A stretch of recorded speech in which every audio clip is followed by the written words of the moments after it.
السلام عليكم. ازاي ممكن يبقى عندك مليون صديق على الفيسبوك، موبايلك مش بيبطل رن من الجروبات، ومع ذلك تحس انك وحيد في الزحمه دي؟ يا صباح الابتسامات المزيفه. مش كل الابتسامات، بس الابتسامات اللي بنلبسها عشان نبان كويسين. تخيل كده معايا المشهد ده، فاتح السوشيال ميديا لقيت 500 بوست عن صحاب بيخرجوا، 1000 صورة لناس مبسوطة، وتلاقي نفسك عمال تعمل لايك وبتبارك وبتهني وعمال تسقف زي كلب البحر، وقلبك من جوه بيقول يا بخته، يا ترى انا ليه مش زيهم؟ الموضوع ده بقى ظاهرة منتشرة جدا. عالم النفس كارل يونج بيقول الوحدة ليست بالضرورة ان تكون بعيدا عن الناس، بل ان تكون بين اناس لا يفهمون. يعني ممكن تكون محاط بالبشر من كل اتجاه، لكنك بتحس انك في جزيرة لوحدك، محدش فاهم احساسك ولا فاهم اللي بيدور جواك، كأنك بتتفرج على فيلم كوميدي لوحدك في اوضه ضلمه والناس كلها بتضحك بره.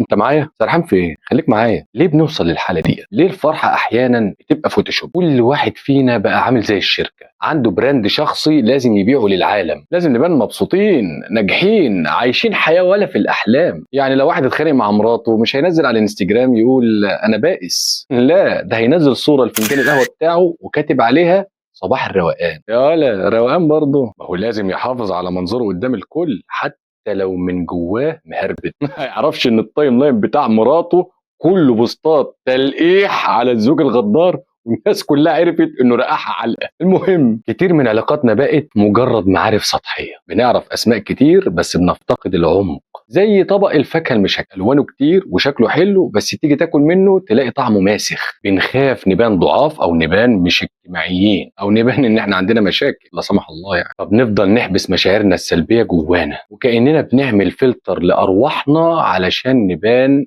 فلاتر للسوشيال ميديا. طب وبعدين هنفضل كده؟ لا طبعا، الحياه تستاهل ان احنا نعيشها بجد بفرحها وحزنها. كالعاده اعترف لنفسك بالمشكله، واقعد مع نفسك واسالها انا حاسس بوحده فعلا ولا انا اللي بفتعلها؟ هو ساعات برضو الواحد بيحب يعيش الدور حتى لو على نفسه. مش لازم يا اخي يبقى عندك 1000 صديق، كفايه 3 4 يكونوا بجد، اللي تسمعه يفهمك واللي تحكي له ينصحك واللي تكون معاه على طبيعتك من غير فوتوشوب. صديق واحد حقيقي احسن من 100 صديق مزيف. وبرضو مش لازم تفضح كل اسرارك، ممكن تبدا تشارك جزء من مشاعرك الحقيقيه مع الناس اللي بتثق فيهم. هتتفاجئ ان كتير منهم عندهم نفس المشاعر، واحتمال تلاقي الدعم اللي كنت بتدور عليه. جرب تقول انا متضايق النهارده بدل ما تقول انا زي الفل، يمكن تلاقي حد يدعمك. بس ما تقولش كده لحد عديم الاحساس علشان ما يعليش عليك ويقول لك انا متضايق اكتر منك. امال لو انت زيي ما تجيش في القرد وتشمها.